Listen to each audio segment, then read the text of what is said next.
BCK Foundation, BCK 5.2, continuing with our organizations. RBI हमने last class में भी discuss किया था, उसको ही आगे लेके चल रहे हैं. तो point number 25, what is current bank rate. वो एग्जाम से पहले गूगल करके देख लेना कि अभी करंट बैंक रेट क्या चल रही है. And CRR and SLR rate भी एग्जाम से पहले गूगल करके देखेंगे और जो करंट है वो लिख के आएंगे पेपर में. Now open market operations, full form याद रखो, open market operations, OMO.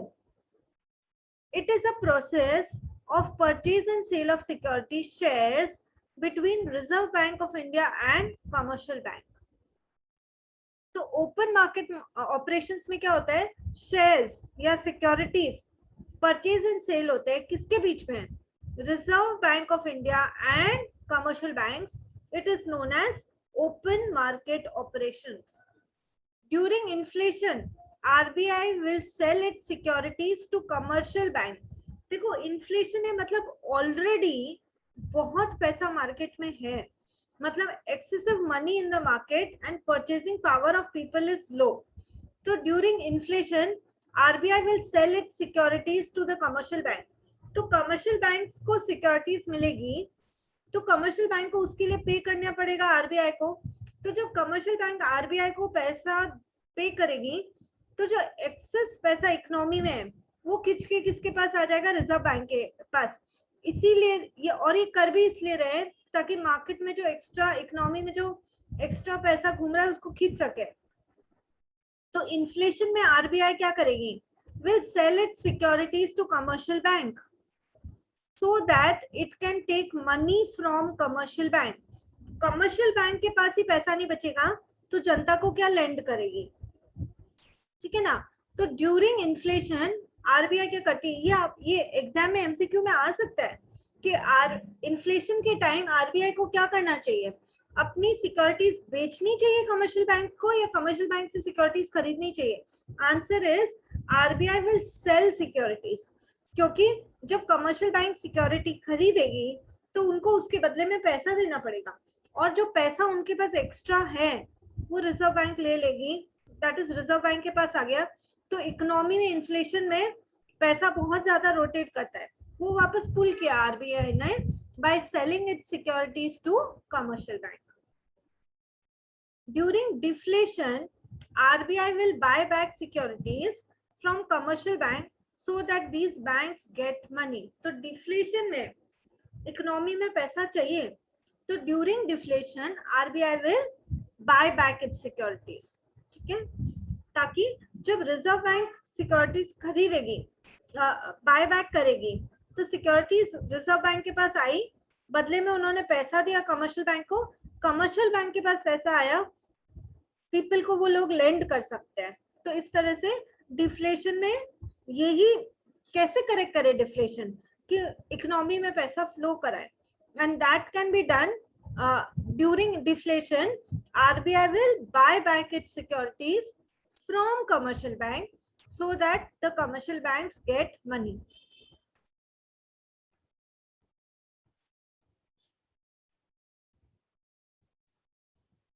Reverse repo rate, देखो दो बात किया, इनफैक्ट हमने 3 बात किया था, bank rate, repo rate, reverse repo rate.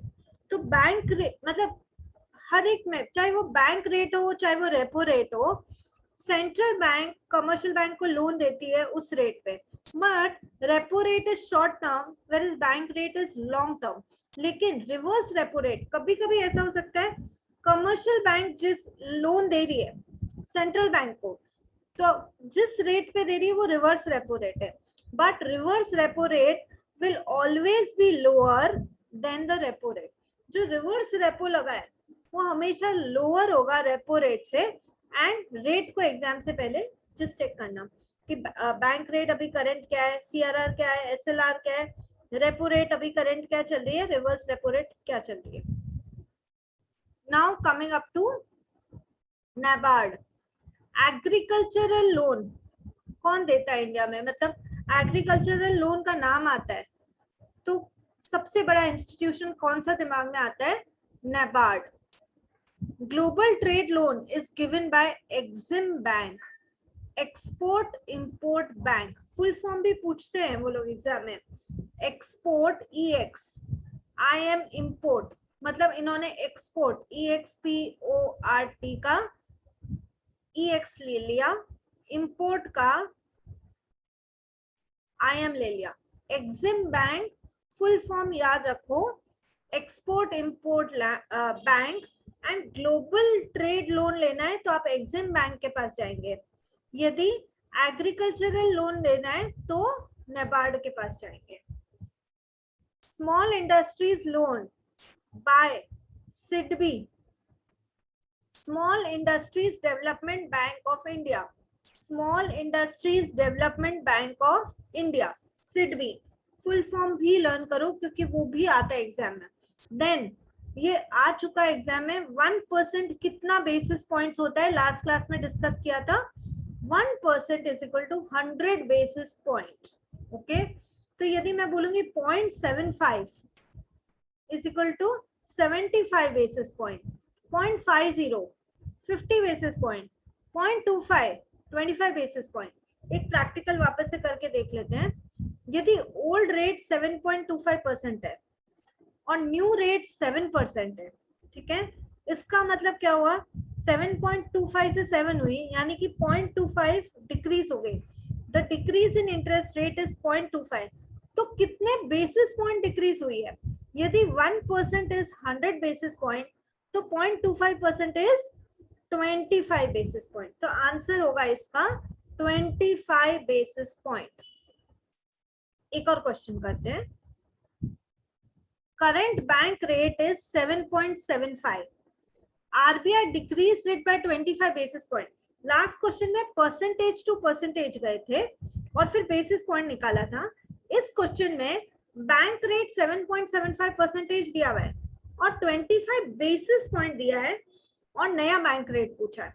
तो 20, हमको पता है 1% is equal to 100 basis point, तो 25 बेसिस पॉइंट मतलब 0.25 रहा होगा, तो डिक्रीज हुआ है 0.25 से, तो 7.75 minus 0.25 is equal to 7.50. How much will be the new bank rate? It is 7.50%. समझ में आया ये? I think it's easy. बस याद रखना है 1% is equal to 100 basis point. All digital payment rules, card swiping, internet banking rules are made by whom? Central Bank, RBI. यदि मैं आपसे पूछूं क्रेडिट क्रिएशन कौन करता है और क्रेडिट कंट्रोल कौन करता है, देखो कंट्रोल सारा सेंट्रल बैंक या RBI अपने पास रखती है, लेकिन जो क्रेडिट क्रिएट करती है वो कमर्शियल बैंक करती है, और ये भी ध्यान रखना है आपको। ओल्ड रेट ऑफ इंटरेस्ट 5% है, न्यू रेट ऑफ इंटरेस्ट 6% है, इसका मतलब 1% से इंटरेस्ट रेट इंक्रीज हुई, और 1% मतलब 100 basis point. How many basis point has it increase? तो 1% से इंक्रीज हुई, इसका मतलब 100 बेसिस पॉइंट से इंटरेस्ट रेट इंक्रीज हो गई। Under moral suasion, RBI just requests commercial banks to regulate the credit in the economy।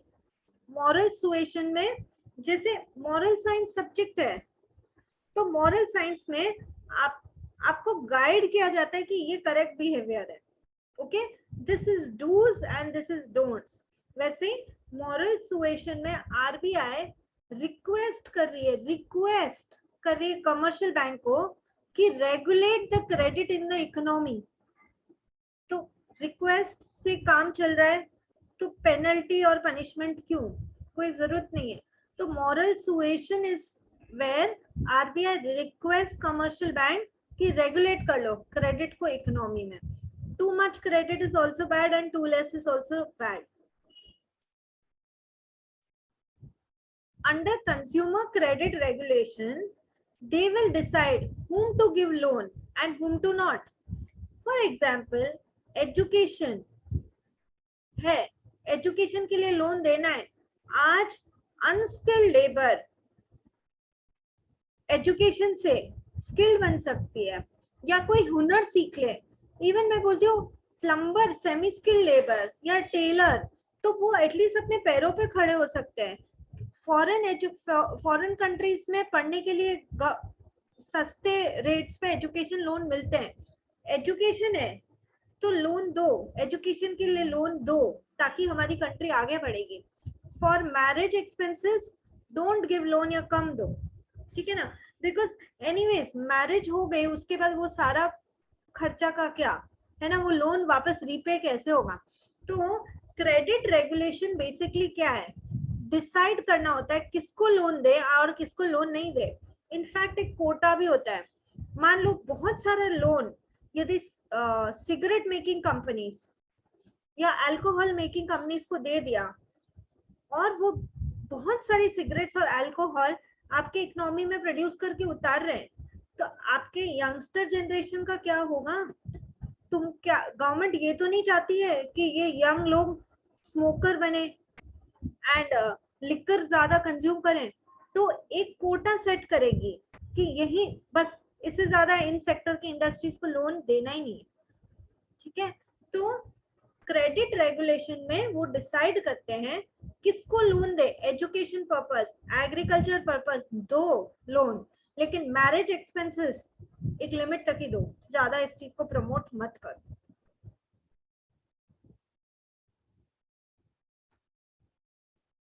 Credit rationing, giving loans to priority sectors like agriculture and not giving or giving less loans to less priority sectors like alcohol. तो एक ration कर दिया ना कि इससे ज्यादा loan नहीं देना है यदि वो सेक्टर अल्कोहल बना, वो फर्म अल्कोहल बनाने के सेक्टर में है, तो वो क्रेडिट राशनिंग है।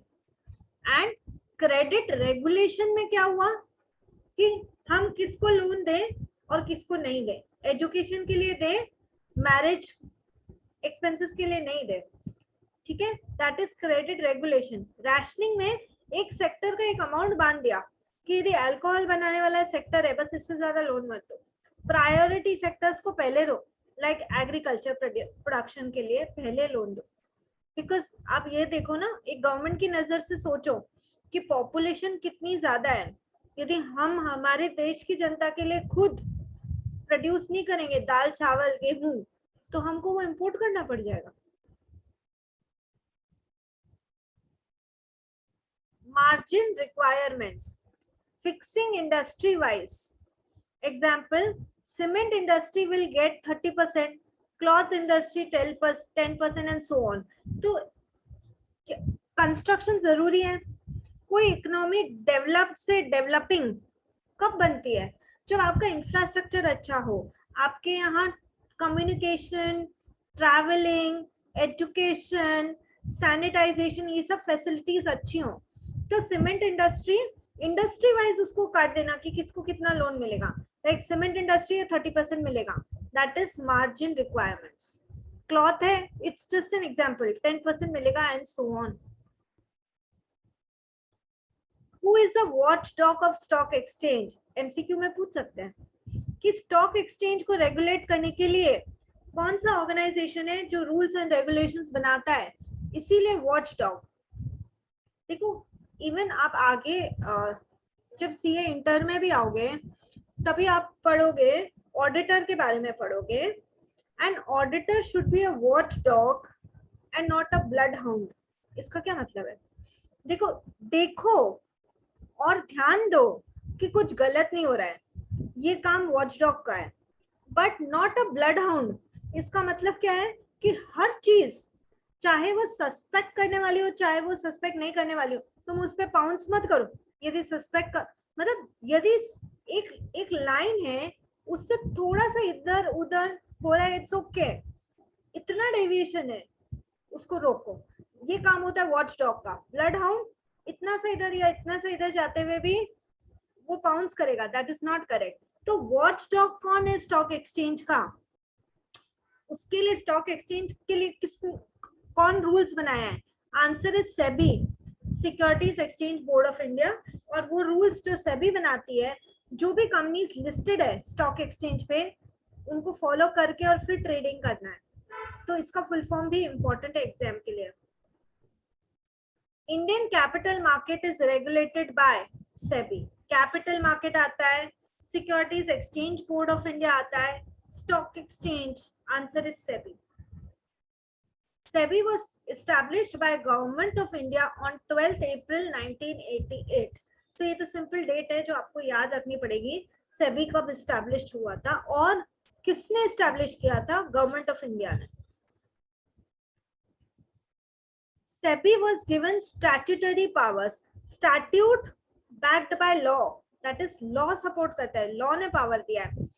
SEBI was given statutory powers in 1992 with SEBI Act 1992 passed in Parliament 4 years after 1988। ठीक है, so SEBI was given statutory powers in 1992। ये बात आप ध्यान रख लेना। SEBI Act कब पास हुआ, 1992, passed in Parliament। ये कुछ wrong. SEBI Act comes into force with effect from 30th January 1992। तो SEBI खुद कब स्टैब्लिश हुआ था, 12th April 1988। ठीक है, and SEBI Act comes into force with effect from 30th January 1992। अच्छा, गैप देखो, 88, 89, 90, 91, 92, तो 4 years after 1988 is 88, 89, 90, 91, 92, ऐसे 4 years हुए after 88। तो दोनों का डेट याद रखो। SEBI was established by Government of India on 12th April 1988 and SEBI Act came into force on 30th January 1992। So that is correct, 4 years after 1988। Headquarters भी पूछता है एग्जाम में। Head office for SEBI in Bandra Kurla office in Mumbai. तो head office SEBI का कहाँ है, मुंबई में है। इन मुंबई में भी कहा, Bandra Kurla complex, Bandra Kurla office. And कितने रीजनल ऑफिस है, 1 2 3 4 5, तो आंसर इज 4 रीजनल ऑफिसेस। कौन से, eastern office Kolkata, western office Ahmedabad, northern office new Delhi and south का ऑफिस चेन्नई। तो आप यदि बाय चांस आपको याद नहीं है तो भी आप है ना इम्पोर्टेंट क्या बोलते हैं, इंडिया में जो इम्पोर्टेंट प्लेसेस है उस समय वो देखो ना उस एरिया में। तो यदि नॉर्थ में मैं बात करूंगी तो उसको दिल्ली ही होना पड़ेगा। यदि मैं ईस्ट में बात करूंगी तो ईस्ट में बड़ा क्या है, ईस्टर्न ऑफिस कोलकाता ही होना पड़ेगा। वेस्ट में Ahmedabad is upcoming and south में मैं बात करूंगी तो चेन्नई ही है। Okay, SEBI is responsible to these 3 parties। SEBI regulates and protects itself of these 3। Broker ये आता है, ये इंपॉर्टेंट है। देखो SEBI रिस्पॉन्सिबल है किसके लिए, किसको रिस्पॉन्सिबल है, ब्रोकर को जो एक ब्रोकरेज लेता है और सिक्योरिटीज की सेल परचेज में हेल्प करता है। इशूअर ऑफ द सिक्योरिटी मतलब जो कंपनी है वो शेयर्स को मार्केट में उतारेगी, तो company is issuer of the security. And financial intermediary that is broker, sub broker. तो सेबी रिस्पॉन्सिबल है ये 3 पार्टीज को, वो कौन सी 3 है उनके नाम याद करने पड़ेंगे। SEBI regulates and protect interest of these 3 parties. कौन सा, सबसे पहले ब्रोकर, फिर company who is the issuer of the security, and तीसरा financial intermediary that is sub broker, broker sub broker। तो आप तीनों का ध्यान रखिए कि सेबी इनको रेगुलेट कर रहा है, इनको प्रोटेक्ट कर रहा है और रिस्पॉन्सिबल भी है कि ये गाइडलाइंस फॉलो होनी चाहिए। ब्रोकर, कंपनी या issuer of the security, financial intermediary.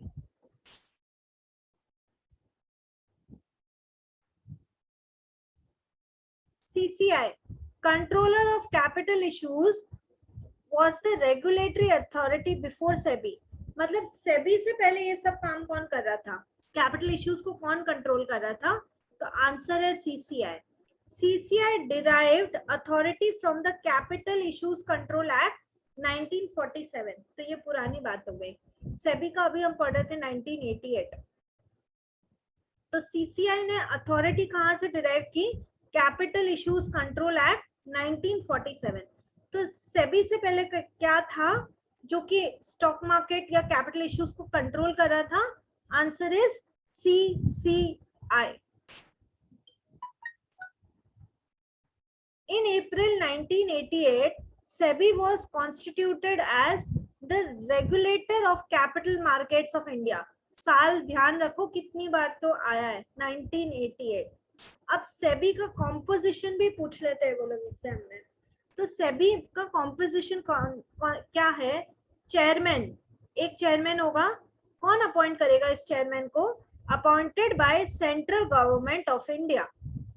One member amongst the official of RBI, 2 members amongst the official of Ministry of Central Government dealing with Finance and Administration of Companies Act 2013. पहले Companies Act old था, अभी Companies Act 2013 है, तो वो year भी याद रखो. 5 other members out of which at least 3 are whole time. वापस से करते हैं कॉम्पोजिशन सेबी की क्योंकि इंपॉर्टेंट है. एक चेयरमैन, उसको अपॉइंट कौन करेगा? Central government of India. एक चेयरमैन जिसको अपॉइंट करेगा central government of India. 1 member amongst the officials of RBI, एक member amongst the official of RBI. 2 members amongst the officials of Ministry of Central Government dealing with Finance and Administration of Companies Act 2013. तो ministry से 2 members. 5 other members out of which 3 should be whole time members and 2 can be part time. तो ये composition भी ध्यान रखना. वो गलती से कहीं भी एक नंबर चेंज करेंगे तो यदि तुमको ये कॉम्पोजिशन याद नहीं होगा तो रॉन्ग ऑप्शन पे टिक करने का चांस है. फिर प्रेजेंट चेयरमैन ऑफ सेबी आपके एग्जाम से पहले चेक करिए कौन है. SEBI has 3 functions rolled into one body. Important. SEBI has 3 functions rolled into one body. Quasi legislative, quasi judicial, quasi executive. Quasi legislative में क्या है? SEBI drafts regulations in its legislative capacity, that is making laws is quasi legislative. Draft करता है regulations, making laws is quasi legislative. Quasi judicial, SEBI passes rulings and orders in its judicial capacity, that is passing judgments. Quasi legislative का मतलब क्या हुआ? making laws. passing judgments किसके अंदर आता है? quasi judicial. quasi executive, SEBI conducts investigation and enforcement action on its executive function. तो conduct करता है investigation, तो ये है अंडर quasi executive. और enforce करेगा, कोई deviation हुआ है तो वो investigation करेगा हुआ क्या था, और फिर corrective action लेना पड़ेगा तो enforce करेगा वो action in its executive function. तो 3 functions होते हैं, वो भी ध्यान रखो. क्या? quasi legislative related to making laws, quasi judicial passing judgments, quasi executive enforcement action after conducting investigation. Next, powers of SEBI. To approve bylaws of stock exchange. Stock exchange से related जो भी करता धरता है वो SEBI है. To require the stock exchange to amend their bylaws, to inspect the books of accounts and returns from recognized stock exchange. तो उनका books of accounts inspect करना. उनके रिटर्न टाइमली फाइल हुए कि नहीं, to inspect the books of accounts of a financial intermediary, to compel certain companies to list their shares in one or more stock exchange. यदि उनको लगता है कि ये कंपनी के शेयर स्टॉक एक्सचेंज पे लिस्ट होने चाहिए तो कंपनी इसको कंपेल कर सकते हैं। तो स्टॉक एक्सचेंज से रिलेटेड जो कुछ भी है वो पावर सेबी को है। Next SAT SAT, full form learn करो, securities appellate tribunal. If agreed by decision of SEBI, SEBI ने कोई डिसीजन पास किया जो कि अगली पार्टी को मान्य नहीं है, one can appeal in front of securities appellate tribunal. तो पहली बात, सैट का फुल फॉर्म याद करो, securities appellate tribunal.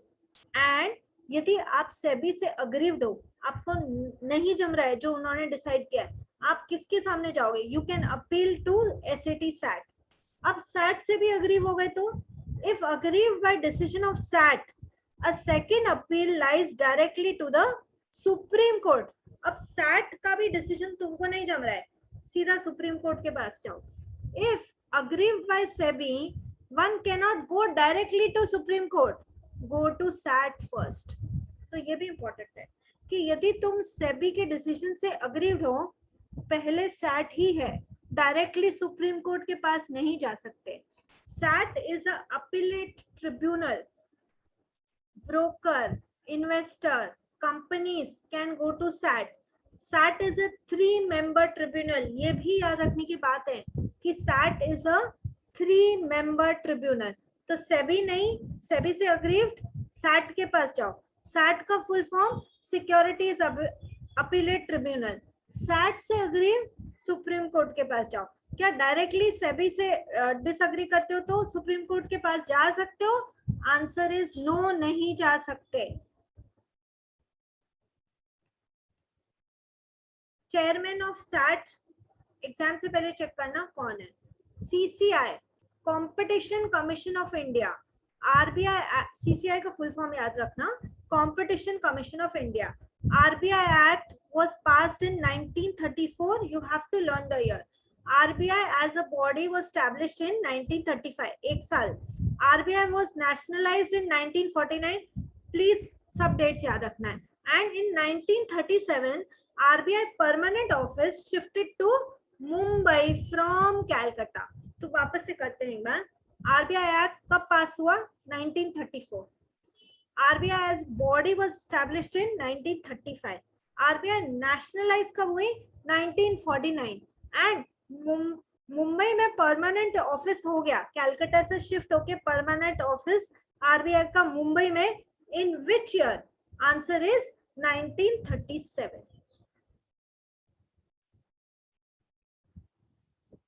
Freight forwarder, a person or company who organises shipments की बात हो रही है यहाँ पे, for the business firms to get goods from manufacturer to the market. तो इसमें मैन्युफैक्चरर से मार्केट लाने में भी बहुत प्रोसीजर और बहुत रिस्क है। तो जो कंपनीज को इसमें हेल्प करता है शिपमेंट्स को मैन्युफैक्चरर से मार्केट में लाने के लिए, उसको क्या बोलते हैं? Answer is freight forwarder. A person or company who organises shipments business firm के from manufacturer to the market, ये सब कौन कर रहा है? Freight forwarder.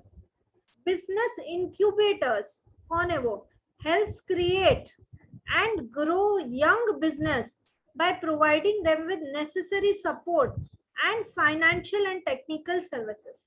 तो जो बिजनेस को क्रिएट करने में और नए बिजनेस को ग्रो करने में हेल्प कर रहे हैं, कैसा सपोर्ट दे रहे हैं?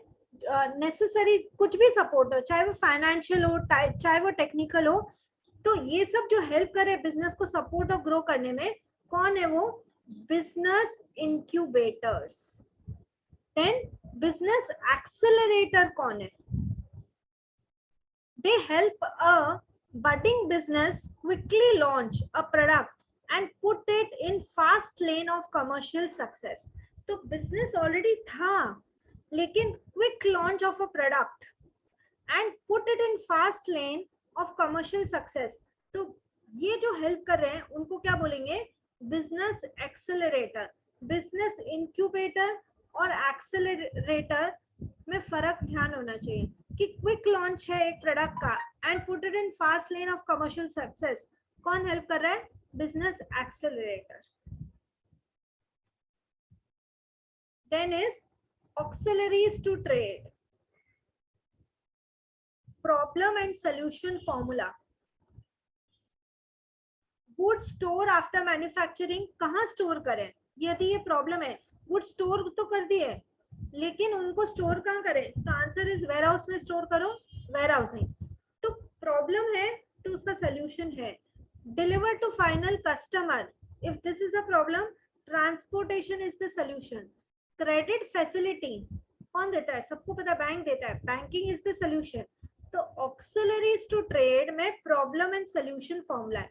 तो जो आपको बिजनेस आराम से स्मूथली करने में हेल्प करे, that is auxiliaries to trade, warehousing, transportation, banking, problem and solution formula.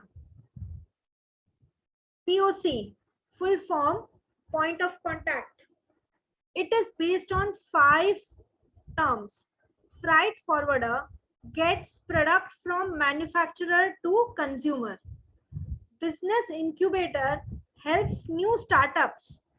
Financial and technical help कौन देता है? Business incubator. अभी हमने किया था बिजनेस इंक्यूबेटर. तो पॉइंट ऑफ कांटेक्ट में 5 टर्म्स है और पीओसी में कौन से 5 है और वो क्या करते हैं वो ध्यान होना चाहिए. Business accelerator, keyword is quick launch और उसको कमर्शियल चैनल में डाल दे उस प्रोडक्ट को. Then financial consultant and merchandiser helps business obtain its supplies, helps companies know taste and preference of consumers. So that is merchandiser. So POC का full form देखो, point of contact. उसके अंदर क्या है? ये 5 points जिस पे based है. Freight forwarder, ये help करते हैं मैन्युफैक्चरर से कंज्यूमर तक सामान पहुंचाने में. बिजनेस इंक्यूबेटर न्यू स्टार्टअप्स को फाइनेंशियल एंड टेक्निकल हेल्प देते हैं. Business accelerator quick launch of a product, उसको कमर्शियली चैनलाइज कर देते हैं. Then financial consultant and merchandiser. Give example of freight forwarder. Roadways, railways, airways, इन्हीं से तो सामान जाएगा एक जगह से दूसरी जगह. Then industrial policy statement came up in year, याद करो, 1948. The Union government enacted the Industries Development and Regulation Act in 1951. The Industrial Policy Resolution in 1956. तो इसमें कुछ समझाने की बात नहीं है, ईयर याद करना है क्योंकि ईयर भी वो पूछते हैं एग्जाम में. The New Economic Policy 1991 बहुत इंपॉर्टेंट है. न्यू इकोनॉमिक पॉलिसी 1991 में आई थी, which is better known as LPG or GPL policy, that is policy of liberalization, privatization and globalization, is regarded as the watershed development in business facilitation in India. तो LPG का full form या GPL का full form liberalization, privatization, globalization. And they can also ask watershed development in business facilitation in India क्या है? Answer is LPG.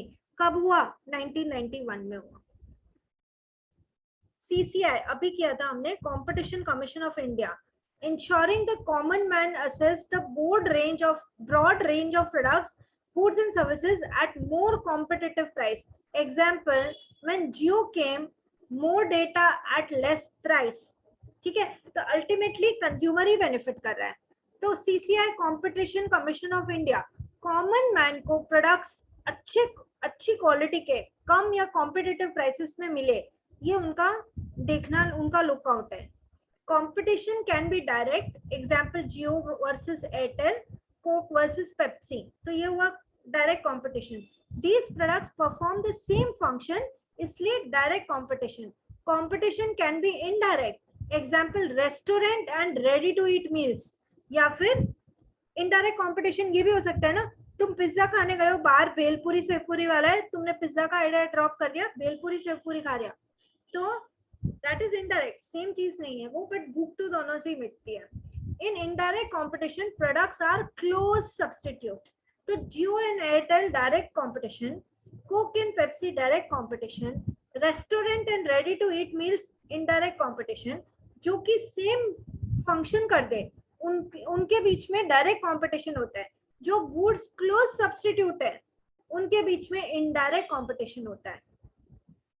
Benefits to common man because of CCI, Competition Commission of India, Competition Commission of India encourage innovation, increases efficiency, quality improve होती है और cost reduce होती है, तो consumer के लिए अच्छा है. Ensures availability of goods and punishes the laggards. That is गलत काम किया है, कंज्यूमर को चीट किया है तो उसको पनिशमेंट भी है.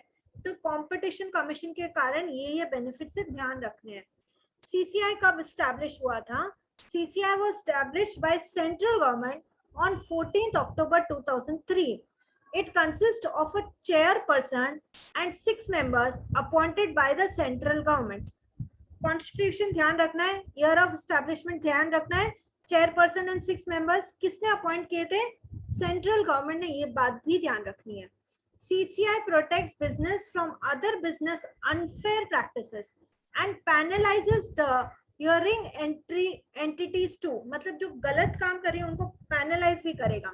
It facilitates fair competition. तो fair competition का क्वेश्चन है और 4 ऑप्शन है, उसमें CCI करेक्ट आंसर होगा. Competition Act 2002 amended by Competition Amendment Act 2007 prohibits anti-competitive agreements, abuse of dominant position.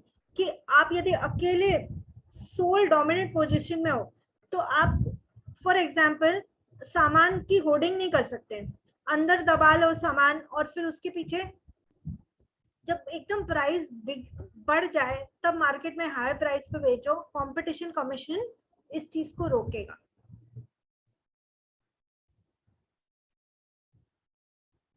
Okay, so we'll continue the remaining in the next class. जितना कराया है उसको अच्छे से करो क्योंकि इसमें काफी सारी चीजें समझने के बाद लर्न करने की हैं. डेट्स तो लर्न ही करोगे, कॉम्पोजिशन भी लर्न ही करोगे ना, कि चेयरमैन है, कितने मेंबर्स है, कितने फुल टाइम है, कितने पार्ट टाइम है, सब आपको फुल फॉर्म्स है, सब आपको लर्न करना पड़ेगा. तो it learning will take time. You will forget once, then relearn, and then it will be permanent in your memory. You have to give time to it, basically.